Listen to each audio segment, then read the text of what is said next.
প্রিয় বন্ধুরা, আসসালামু আলাইকুম। আপনারা জানেন যে এক সপ্তাহ যাবৎ মোবাইল ডাটা বন্ধ রয়েছে।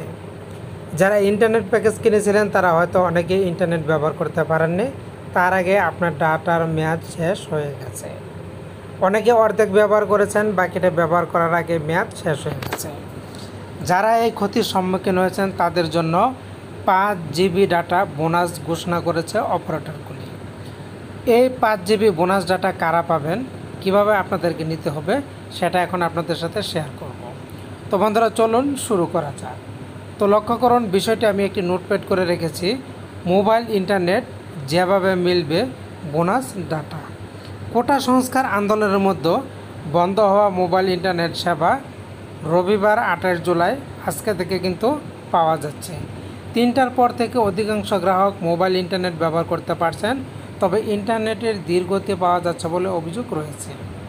এদিকে ইন্টারনেট সেবা বন্ধ থাকায় অনেকে ডাটা প্যাকেজ কিনেও ব্যবহার করতে পারেননি। এজন্য গ্রাহকদের বিনামূল্যে 5 জিবি ডাটা বোনাস দেওয়ার ঘোষণা দিয়েছে অপারেটরগুলি। মোবাইল অপারেটররা বলছে, ইন্টারনেট পুরোপুরি চালু কারা করার পর বোনাস ডাটা পাওয়ার ক্ষেত্রে এলিজেবল যোগ্য তারা যাচাই করে সিদ্ধান্ত নেওয়া হবে।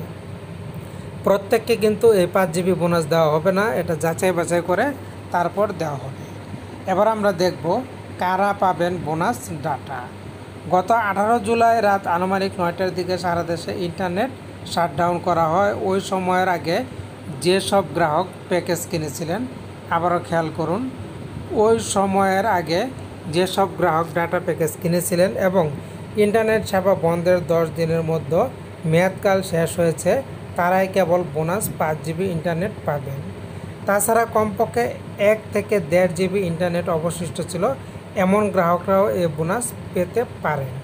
অপারেটররা বলেছেন, এলিজেবল যোগ্য গ্রাহকদের SMS দিয়ে বোনাস ডাটার তথ্যটি জানিয়ে দেওয়া হবে। সঙ্গে সঙ্গে তাদের ডাটা প্যাকেজটি চালু হয়ে যাবে। এজন্য কোনো কিছু করতে হবে না, শুধুমাত্র অপারেটররাই মেসেজের মাধ্যমে জানিয়ে দেবে।